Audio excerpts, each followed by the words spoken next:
sina. Past few days imekuwa ni kama thriller movie, left right center madimanga. Sikwanga tana imani kuwa mkanga, tasikudhani ingekufanga ngelianani. Najulizanga mimi ni wanani, sikwambia naweza kata kwenda kanisani. Mpango na panga yote naisha tukizani, kwani Mwenyezi Mungu lishani achami. Na mmenikumbusha ngeko na plan, ona dume giuge tumane. Tulia maruma kuwetane, igoro bere mwadhanyo kera daga tomane. Wetekyo waku ovatane. You might be stuck in the madness, walking in the darkness, falling in the finest. In the darkness, walking in the fire, and let God, let go, and just let go, and let Jehovah take control. Yeah, let go and let Jehovah take control. Yeah, let go and let God. Yes. It is so beautiful. Thank you. Let's go and let God. Wow. Yes. Amen.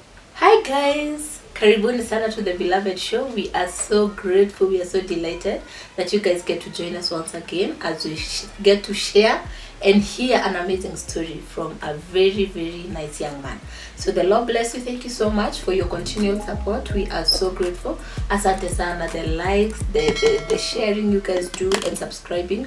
We don't take it for granted. So the good Lord bless you, because as I always say, this show is meant to transform lives, and it is doing that. So every time you share our episodes, every time you get to like, every time you subscribe, if you haven't, you help us a lot, so that you can be able to reach out to many more people for the glory of God. So thank you so much. God bless you. Karibuni sana. So before I get to invite our guests for today, allow me to read the Bible verse for today, Isaiah chapter 43 and verse 2. When you pass through the waters, I will be with you, and through the rivers, they shall not overwhelm you. When you walk through fire, you shall not be burned, and the flames shall not consume you. And the reason why I read that Bible verse is because it is a promise from God that no matter what we go through, no matter the challenges, no matter the highs and the lows, that He will never leave us, that He will be with us. As much as it feels like it is too hard, or like no one is there, God is there with you, and He has given us a promise in His word that He will be with us through it all, and He won't let us be overwhelmed. He won't let us be consumed. Amen. So God bless you. That is for anyone who is maybe in a place in your life where you feel like it's really difficult and you need someone. Just know that God is that friend who you can always trust, who you can always look up to, because He has said it in His word, and we have seen it. And to prove it to you, allow me to invite our guests. Karibu sana mgeni wa heshima. Thank you so much. You are looking really sharp. Thank you. Thank you for being here. I had to match up. Okay. Thank you. Asante sana. Yeah. Yes, you're very, very welcome. Thank you. So kindly begin by introducing yourself to our guests, to our viewers. Sorry. Our viewers. Yes. Okay, hi guys. My name is Dennis Kinandi. Dongo. Nikiwa mdogo alikuwa anaitwa Dennis Kinandi Dongo Obienye Osiodho. Okay. Hizo zingine zilitoka wapi? Hizo zingine ni za mtaani. Ni za Tanzania. I have roots in Oh. but ni jina. We're expecting a Swahili from TZ. Well. Hizo ni za mababu. Okay. All right. Yeah, but I go by the name D. Kinandi. Okay. Growing up, they used to call me Day, you know. Yes. Don't like the name Day, no. It's not bad. We'll make references. Yeah. Kwa story, but yes, please don't call me Day. No. Okay, we will try. The name is Kinandi. I like that name. Okay. So that's who I am. Professionally, I'm a music producer, singer, songwriter. I do a little bit of graphic design. Yeah. And yeah, I think to like sum it all up, I'm an artist. Okay. Yes. Wow. That is really nice. So karibu sana. Sana. We are so ready to hear your story. Hey, I am as ready Yes.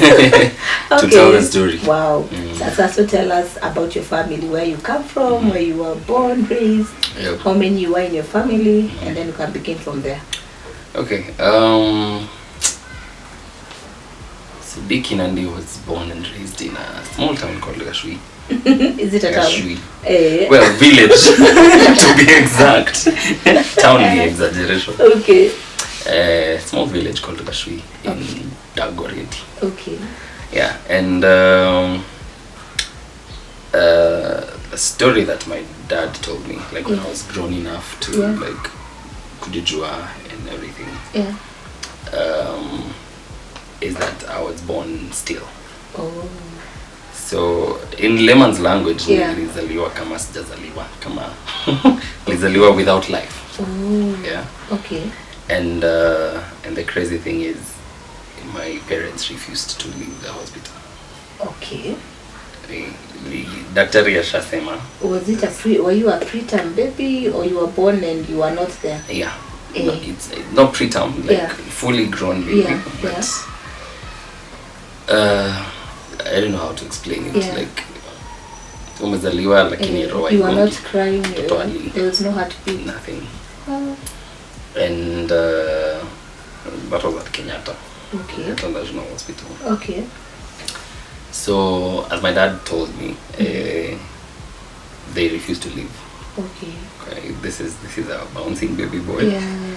You're the firstborn? I'm the firstborn. Okay. And prior to that, my mom had a miscarriage. Oh. So the second time around, I'm hearing that tena again. Yeah. Oh.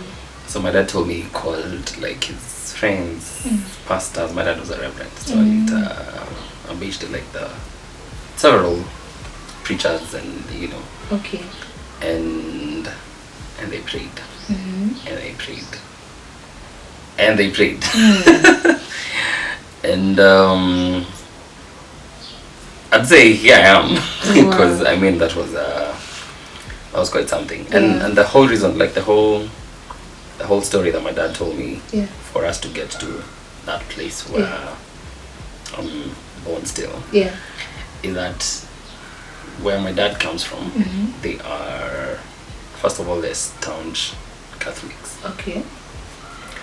And yet again, on my grandpa's side, there's certain roots in Tanzania. So kikolabo hizi vitu mbili, it becomes, like there's a story that they wouldn't allow my dad to follow his calling because huku ni Catholics, huku ni watizedi, yet him akona calling ya kupreach. Okay. Ana speak in tongues, anaekelea tu mkono na all that. So my grandma got tough, and he told him, you know what, if you're going to do all those things, it's your kwangu, not in my house. And that was his life. Aligro hivyo, akafukuzwa. He had to like take himself through school.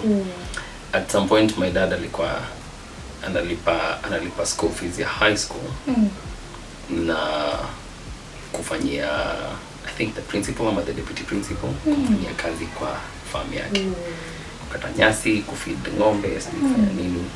So that's how he took himself through school. So by the time alikuwa na marry my mom, his parents did actually come to the wedding. Because walimwambia you are set to kuji. They did a wedding. Yeah, they didn't come. Yeah, parents didn't show up. Yeah, and from there words were spoken, and they were like, I think I'll use French to translate. Yes. Please. Walimwambia ni onaweko kajiara. Yeah, you will never bear children. And those are words that were spoken by my grandparents over my dad's life. So I think now it translates to my mom having a miscarriage and then me being born still. Yeah.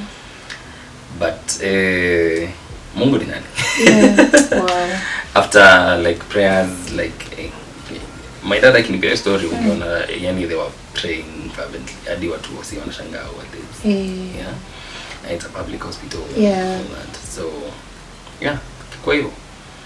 And I got to hear that story because I used to ask my dad, mbona mshinda hosi?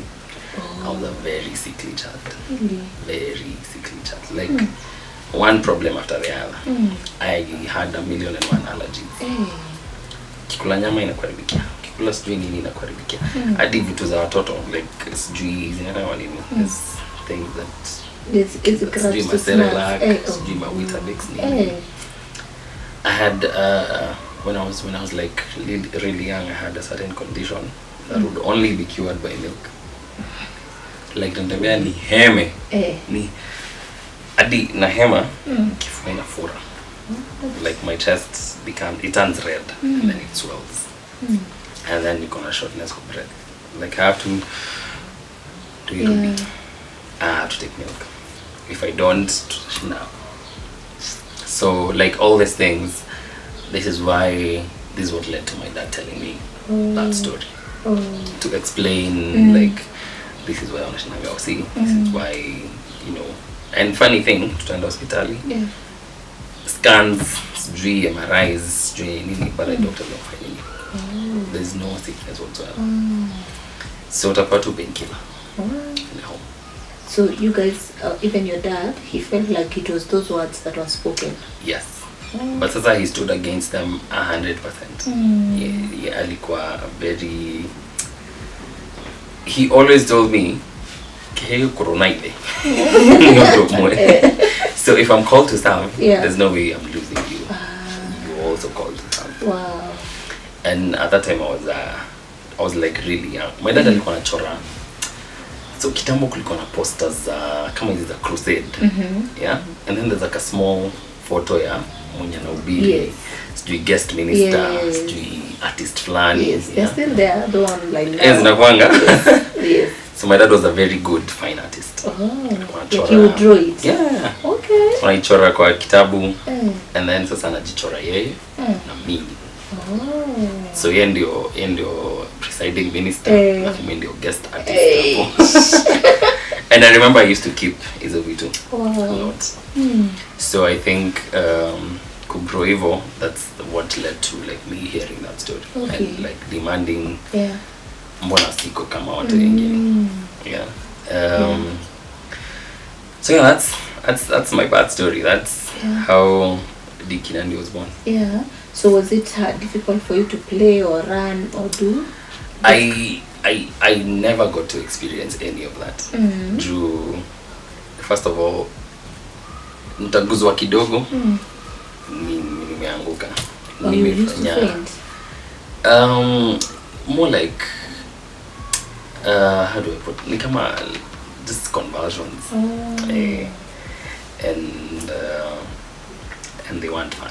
You got to a point where the kids used to fear just playing around with you or just being around you because they don't want to be blamed for anything happening to you. Yeah. I wouldn't go a week in school. Lazima tu kitu ita happen. Yeah. So it was like that for like general like my childhood iko tu hivyo. Okay. Yeah. Yeah, and funny thing after that, after like the prayers and everything, my grandma changed the story. Changed story akakuja because they actually came at the home. When after now you were born? After I was born, after I came at home, they came to verify that this guy's actually got a baby. Wow.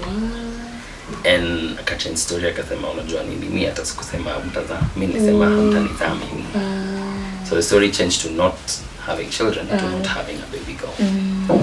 So it becomes my dad's life mission. I want a baby girl to prove this woman wrong. I understand that mission. You understand that mission? I understand it. Yeah, so 5 years later, like 5 years of struggling and everything, 5 years later my mom got another baby boy. That's my younger brother. Okay. And at least this one was not as eventful. Okay. So it was smooth. Yes. Bath. sasa my mom tells me sisi wote tulimsumbua. Ilikuwa cesarean section. All of us. Mimi, my bro amefuata. Yeah. And especially given that we didn't grow up like in the best like of conditions. Okay. When I was born, my parents used to live in a single room. Okay. A single room like place yenye tunashare sisi wote. Tunalalia nguo za mzai. You know, he was a preacher. Yes. So kuna zile makoti refu zinafika huku. Yeah. Hizo ndo blanket. Yeah. So mnalala mnajifunikia hiyo. Luckily by the time my brother was coming, kulikuwa na ile kitanda ya chuma. Yes. Ya spring iko na machuma fulani zinaunganishwa na nini like all of them. Yeah. So tukalalia hapo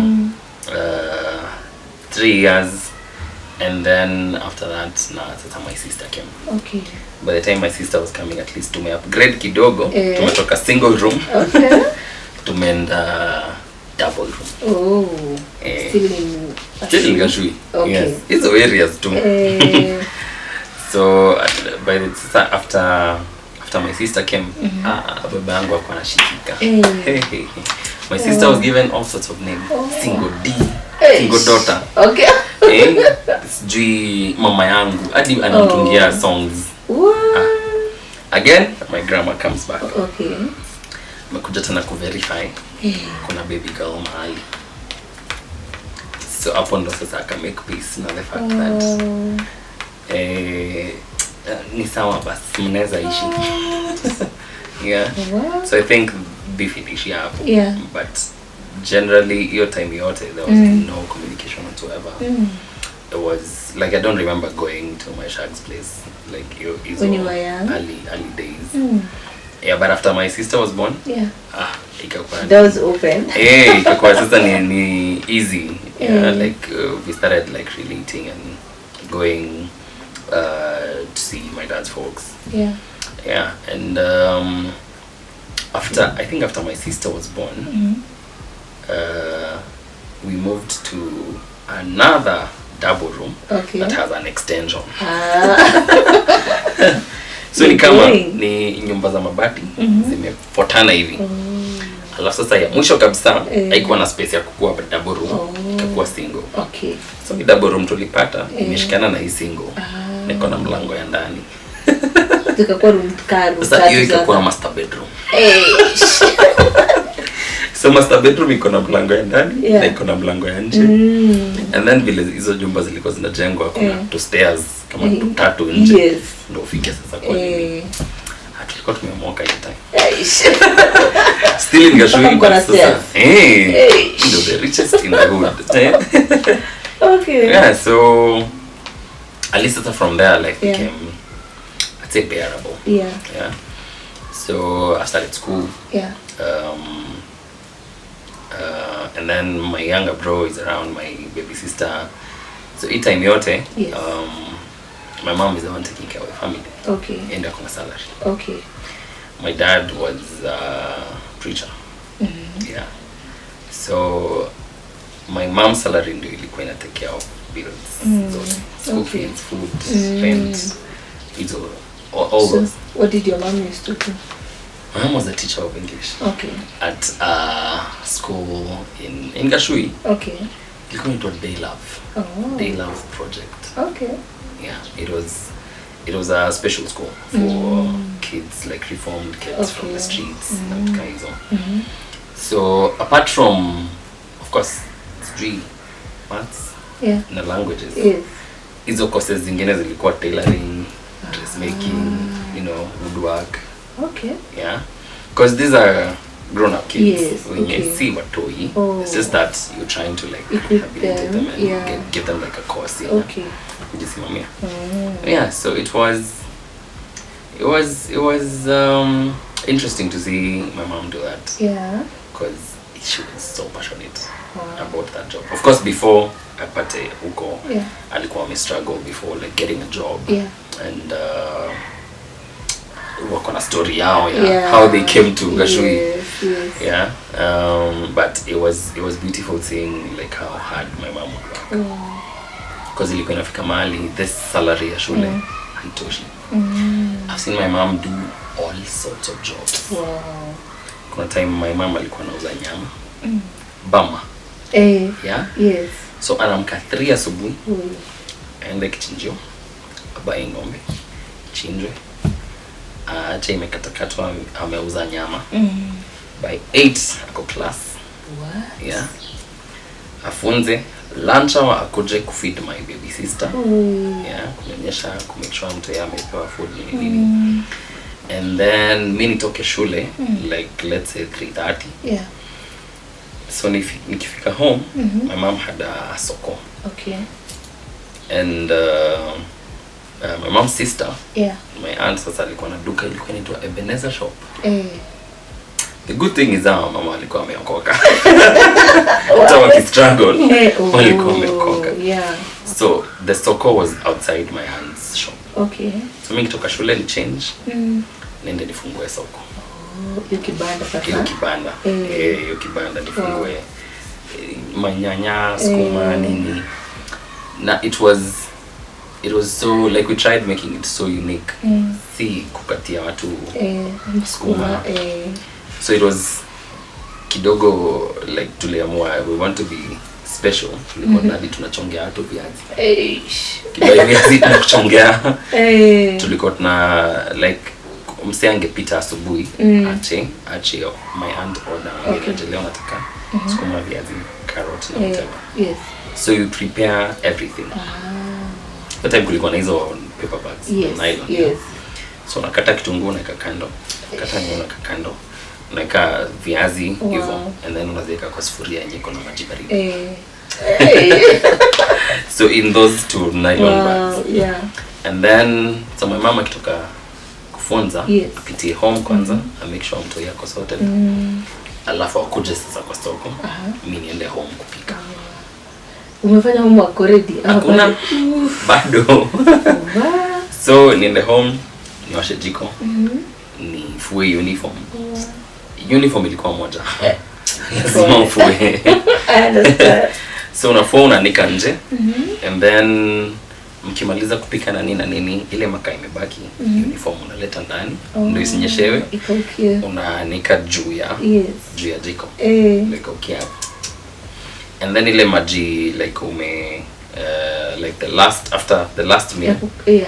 Hiyo maji yenye unaekelea hapo ndio maji utaoga nayo asubuhi. Yeah. So that was like daily. Unajua tu schedule yako vile inakaa. If you sick, umjue umeharibu program. Sasa itabidi my mama jitoanishe. Atoke shule, aende home afeed mtoi, aende afungue soko, atayarishe sapa hapo kwa soko, kuja apikie home. You know? Yeah.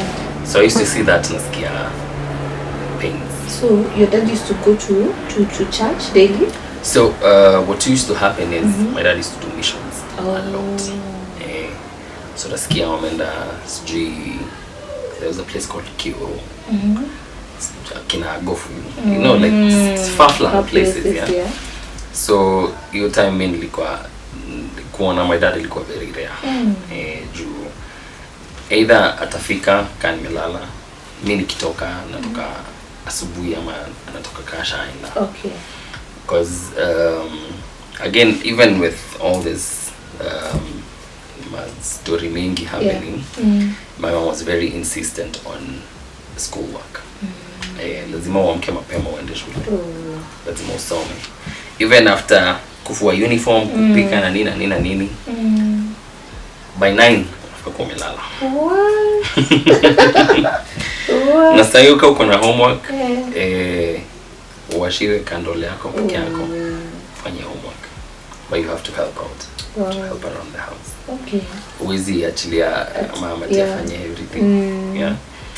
So after hizo shughuli zote ndio time ya kusoma. Usome and then mama kwa mshahara asubuhi. Early morning. Wow. Ni ile unaamka ukitetemeka hivi lakini lazima uende shule, whether it's raining or not. You have to go to school. Yes. And I remember tulikuwa tunaenda shule hadi saa 2. Yeah. So at least that was half day. Yeah. But bado lazima uende shule. Yeah. So the main thing ya weekends ilikuwa hiyo Saturday kujua uende kwa soko. Yeah, because sasa my mom needs to like look for another side hustle kufanya. Hizo time kulikuwa na lessons zilikuwa zinaitwa tie and dye. Yes. Tumetengeneza hizo maleso. I know the whole process. Naweza anzisha pizza. You should try it out. Weka sijui maji moto, alafu sijui na citric, sijui na baking soda, alafu unakunja leso, unafunga side moja na karatasi. Side nyingine unaweka hiyo sijui ni colors, street food color, unaweka rangi fulani. Alafu there's a way unaikunja ndio itoke na pattern fulani. Yeah. And after that sasa uchukue color nyingine, like kunja hiyo kaleso. Umwagilie hiyo color na maji moto. Hey. Biashara, business idea. Yes. After that tunazihook. Sasa zinauzwa kwa shop. Tunazihook. Tengeneza kadha. Sawa na nani? Na my mom. So hiyo my mom akona my younger sister kwa mgongo. Yeah. Tunahook maleso. Na tumetoka soko. Wow. Yeah. So ni mjue vile mta balance. Yeah. Leo ni wako kwa kibanda. Inaenda. At that time what you in primary school? Yeah, in primary school. What? Yeah, and you still expected to do well in school. You're still battling your shortness of breath and convulsions and all that. Yeah. And there's a small baby. Yeah. So it was ni juggling hizo vitu zote. And at the same time Sunday kifika lazima muende church. Yeah. Church your dad sasa? No. My dad was a missioner. Akuwa na like a set up church. Okay. So ni akukuwa mito. My dad was a fiery preacher. Wow. Ni wale akisimama kupreach. Everyone is like, what? My dad would preach a simple thing, like story ya John the Baptist. Yes. But the way he brings it out, anafanya uone vitu zingine huko. What? Nimesoma hii story mara mingi lakini sijaiona. Wow. I've never seen it like that. Yeah. I remember kuna time tumeenda place na my dad, and there was a woman who had like a swelling. I don't know, I think it was cancerous or something. Okay. So wametry kila kitu, wameenda hadi mama akamwambia sasa nipelekeni home.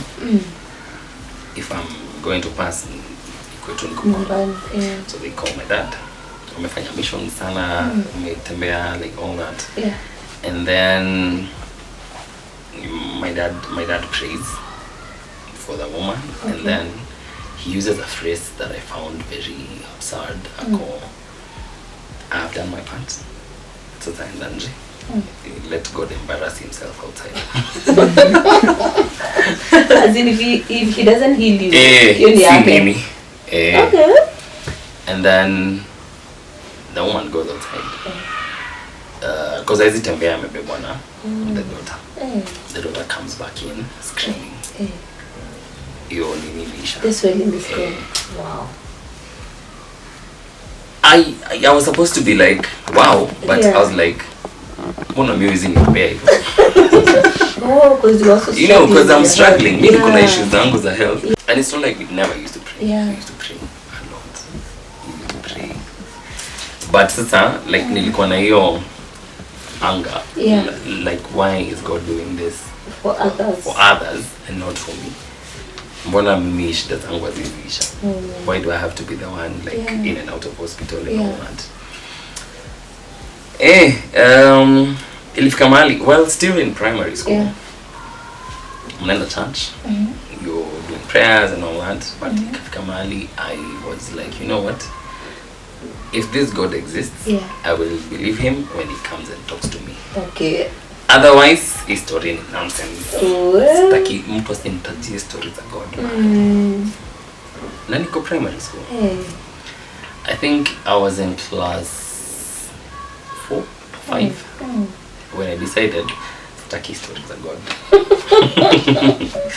God is a myth. God is an old man in the skies. I do not want anything to do with God. And my parents didn't know, of course. But on the church. But I'm like that active child, you know. I remember apart from like studies and everything, I started playing drums when I was very young. And it started with like me drumming around things in the house. Unachapwa? Hey, kelele. Alafu na drum I'm like nimepanga sahani za mama za luminac. Hata mimi ningekuchapa. Alafu kuongea na kijiko ivunjike. Unagonga na nguvu aje? Mbona unavunja kijiko? Ni drum. Ni drum. So I remember just sasa shule yenye mama anafunza wanafanya woodwork. My mama alikuwa anakuja na mwiko mpya every day. Jua anajua tu atakupiga ivunjike. Akuletea ya kudrum, anakuletea kuchapa. Anajua tu. Najua Kinandi lazima kuna mkosa atafanya. Out of all, kwa hizo mashida zote na everything, like a boy has to be a boy. At the end of the day. So kwa hizo nini zote my mama alikuwa na jam. Ana dia kweli. My siblings are very nice children. Mimi lazima like we have to do this. So Evo, I think at the school there's a day love project. Wakabuy instruments. They bought drums. My mom was like, unajifanyanga tisijui kuja cheza hivi. The first time I played drums, hata sikuwa nafikia.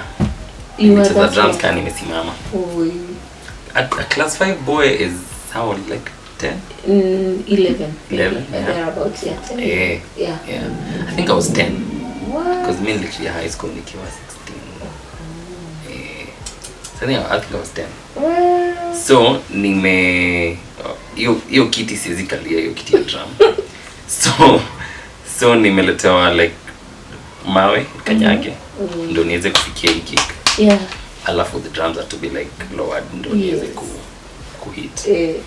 But I played drums, alafu nilicheza drums hadi wa mama wa kanisa wanakuja kuniinua hivi. There was a song that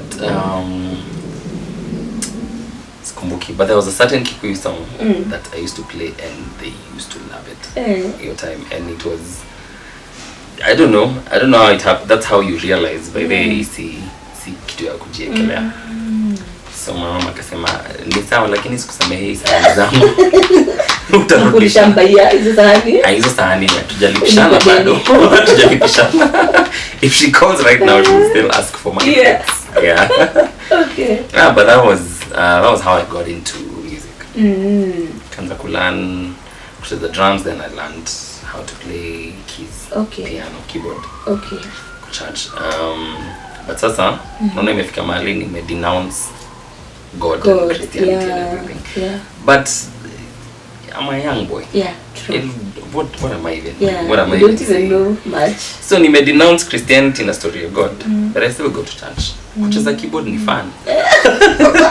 So you ndio kitu nilikuwa nakupeleka church. Mimi naenda church nicheze drums ama nicheze keys niende home. Wow. Ikafika point the church pastor our place nilienda church akaanza kunipanga keyboard naenda nayo home. So hapo ndio nikaanza kulearn sasa how to play. And sasa hiyo unalana hadi unalia. Juu una try kucheza haingi. Ujui keys, chords, ujui ni hizo ni nini. So unataka ufinye usikie. To this date sijaenda any music school. I play by the ear. So I listen alafu najua ni hapa. You know, but ukiniuliza what are you pressing about? At least G sharp, what I know those things. But I play by because it's an learn constantly playing and everything. So hiyo time niko class 5 nimeachana na hizo story. This is 2005 I think. 2005 ilikuwa the first ama second term ya Kibaki. 2005. I think ni hizo enzi. I remember I got a chance to play for Mama Lucy. Yeah. And that was like, hey, nilikuwa celebrity. You should. So I think after that experience, actually niingia kwa kichwa. Nikaanza kuona first of all, hapa kuna story ya God. Okay. Secondly, si ni mimi nimejipeleka. Secondly, even my parents did not play such a huge role. Gafura kichwa.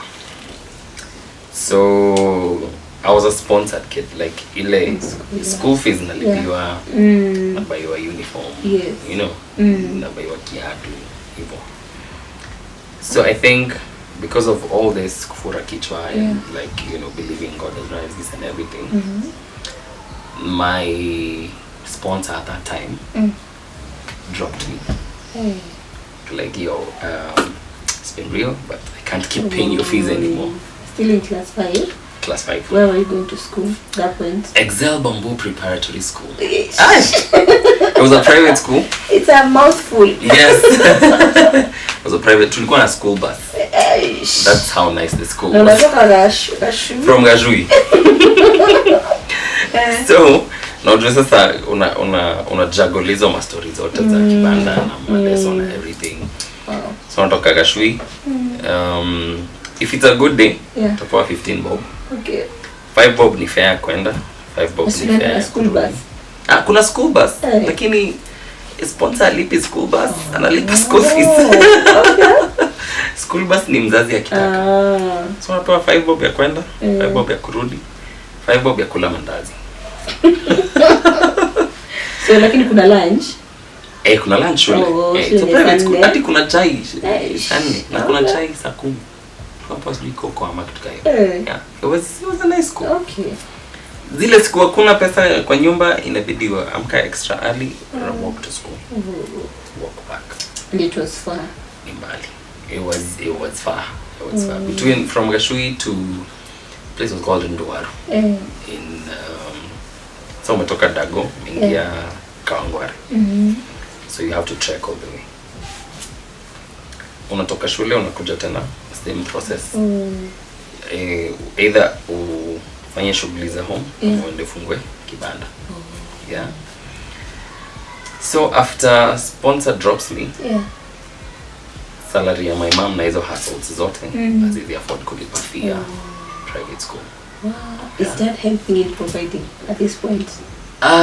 Ilikuwa tricky because sasa I don't know how it used to work, but huduma ni ngumu.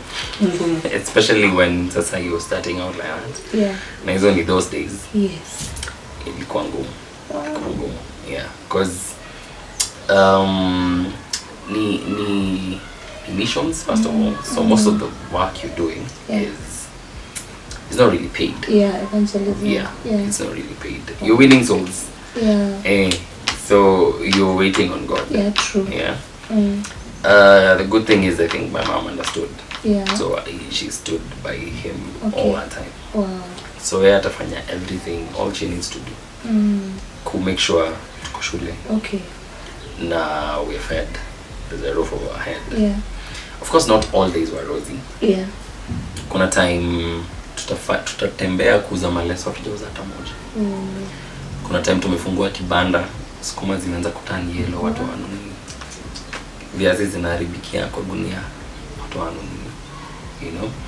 Because not all days were like tumeuza, you know. Kuna time tutafika home, kuna food, kuna makaa. You know? So dada kuja home na mkate. Mama chemshe maji. Cocoa. Especially for hakuna just water. Just maji tu. Maji warm. Mkate. Kuna time mama ko like tulikula maji jana. Tulikula maji. Tulikula maji jana. So leo ataenda kwa neighbor wapige story. Mbili tuketo masani. You know? Or whatever. Like, at least to change. I remember there's a time my siblings used to cry. Juu mkate sasa. Mimi, my mom na my dad hatuwezi kula. Pewa toi. Sasa mtoto? Hizi mtoto? Wow. And I'm 10. mi si mtoto. So ilifika mahali nika get used to the fact that we ni mkubwa. You know, I got used to that.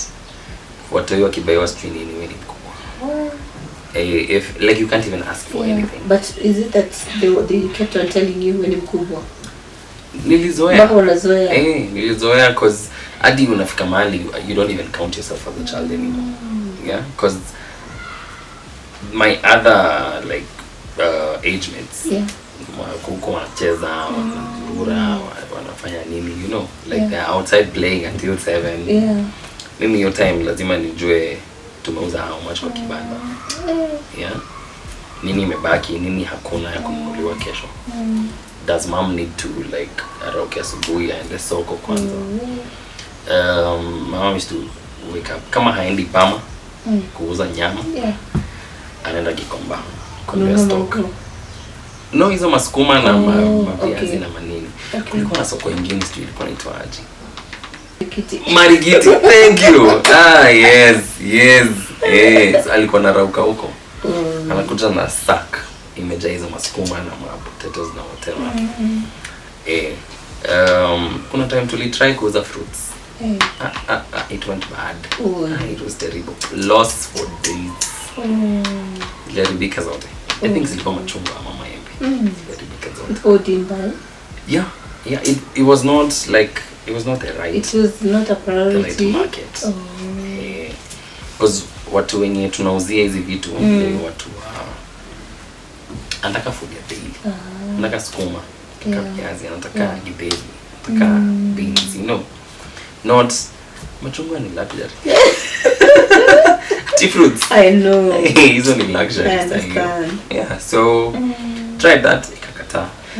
Tried other things like kuna time my dad ameendea street cabbage somewhere in Naivasha. Kuna masoko zinakuanga huko ndani. Ikakata. Kuna time ametry kuuza skins za ng'ombe. Remember we live in Dagoretti. So in Dagoretti kuna kichinjio. Yeah. So he can't afford to buy the nyama. So ana buy skins na hooves. Ana try kuuza bado haiwezi. And again he used to be mocked Jew. So people used to call him Modoagai. So kipata anauza hizi mavitu wako Modoagai, you know, it's not like they can't really associate him with selling those skins and hooves. So but well tuliendelea tu because it's a tough.